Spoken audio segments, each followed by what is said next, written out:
A long time ago, humans and trolls lived peacefully together. But when Christianity spread across Europe, people stopped accepting old myths. King Olaf of Norway sent his soldiers to drag trolls out of their caves into the sunlight, which turned them into stone. His soldiers traveled everywhere to kill any troll they found. Soon, trolls became terrified of Christian symbols, like church bells. After the massacre, no trolls were left. This entire story was told by a father to his little daughter before bedtime. His story inspired the girl to grow up and become a paleontologist. 30 years later, in the Jotunheimen Mountains, a man enters a cabin. Suddenly, Nora jumps on him and starts beating him up, even preparing to stab him. But she stops when she realizes it's just her colleague, Andreas. He sees many old myth books on her table and asks what kind of research she is doing now. But she refuses to tell him. Andreas explains that 3 years ago, her knowledge helped the military defeat a giant troll. She was part of the Troll Commission, but quit because she felt the new government was just as corrupt as the old one. Now, she even has a restraining order from the palace. He finds his book on her table, and Nora thanks him for dedicating it to her father, who died in the last troll attack. Andreas tells her that her father would want her to see what he has found. Nora finally agrees to go with him. As they travel by helicopter, Andreas makes Nora sign a confidentiality agreement. Instead of her real name, she writes Tiny Trolley Molly. They arrive at the Merck power station and meet Professors Muller and Wengel, who were also involved in the last troll mission. They take Nora into a tunnel and talk about a World War II Allied sabotage mission. They say the atomic bomb story was just a cover. The real goal was to find a massive troll, which now stands sleeping right in front of Nora. Scientists are studying the troll, and UV lights surround him for safety. Marion, the evolutionary biologist leading the project, introduces herself. She says she didn't want Nora involved. Andreas explains that the project was failing and would be shut down, so he needed Nora's help. Marion explains the troll is hibernating and only his pulse shows signs of life. His DNA is more similar to plants than humans. Andreas takes Nora to another office to meet Sigrid, who helped them last time. Now, Andreas and Sigrid are together, and she is pregnant. The room is filled with ancient troll texts, including King Olaf's original troll law from 1030. One part is missing, but it seems to order trolls to leave the land. They worry more trolls might still be hiding somewhere and want Nora's help again. Nora pretends she wants to use the bathroom, but instead sneaks back into the troll chamber. She goes to the top platform, touches the troll's nose, and hums softly. Nothing happens at first, but the computers detect a change in his vitals. As she turns to leave, the troll wakes up and looks at her. The team rushes inside, panicking. The troll is chained, and Professor Muller orders the guard to activate the UV lights. But Marion doesn't want to kill the troll, so she spills coffee on the control panel. It sparks, and the lights stop working. The troll breaks his chains, smashes the elevator Nora is in, and sends the cabin flying. Nora barely survives. Andreas opens the broken elevator and helps her climb out. Muller sees a troll sample rolling near him and secretly takes it. Meanwhile, the troll moves through the lab and accidentally steps on Wengel, killing him instantly. Nora, Andreas, Sigrid, and Marion run to the emergency exit, escaping just in time before the troll bursts out of the building. The team is taken to an Air Force base where they meet Chris, now a major. Nora argues with Marion about not protecting the troll better, but the argument ends when the Prime Minister arrives. He says the project was dangerous from the start. Marion wants to capture the troll alive, but Nora says nature cannot be controlled. The Prime Minister wants the military to kill the troll. Nora gets angry because the last troll they killed was innocent. The Prime Minister then reveals his brother died in that attack, and he doesn't want to repeat past mistakes. After the meeting, Andreas sees Nora holding a stone piece from the last troll. She keeps it to remind herself of her mistake. He shares that he also learned from the past. Feeling inspired, she drags Andreas to Chris's meeting. Chris explains the attack plan and refuses to let Nora come with them. but she convinces him by mentioning her father's death. Marion joins as well. They see the military helicopters fitted with UV lights. At a ski resort in Buskerud, people are partying when the troll arrives, rips off the roof and reaches inside. People panic. The troll grabs and eats several people. The military helicopters arrive and burn the troll's skin with UV lights.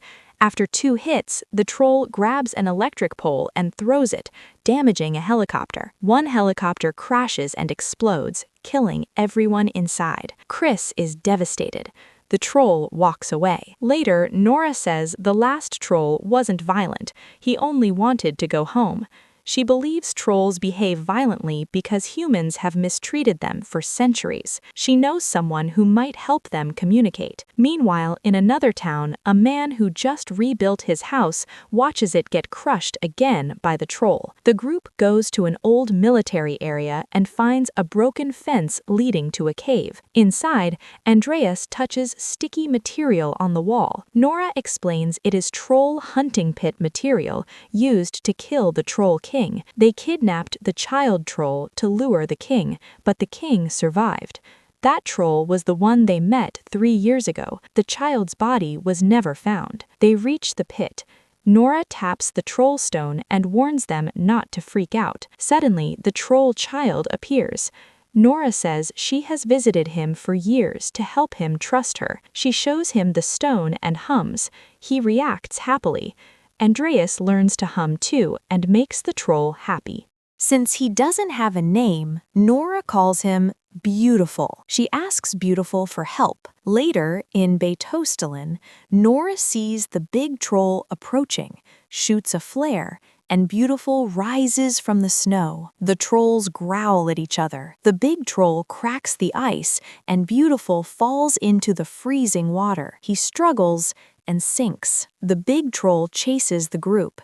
They escape in a helicopter. Nora is heartbroken. At a base, she tells Marion that Beautiful once left the cave and peacefully looked at the stars. They look at the troll's travel path and realize he's following the old Christian pilgrim route leading to Nidaros, where Olaf once ruled. His goal is revenge. They fly to Trondheim to meet Esther, an old family friend, who takes them to Nidaros Cathedral. She guides them through secret tunnels to find Olaf's hidden tomb. They solve puzzles based on Olaf's battle wounds and open a hidden door. Inside is Olaf's coffin. They open it and find his skeleton holding a silver sword. They also find the missing part of the troll law. After sending the full text to Sigrid, they learn Olaf did not want to expel trolls.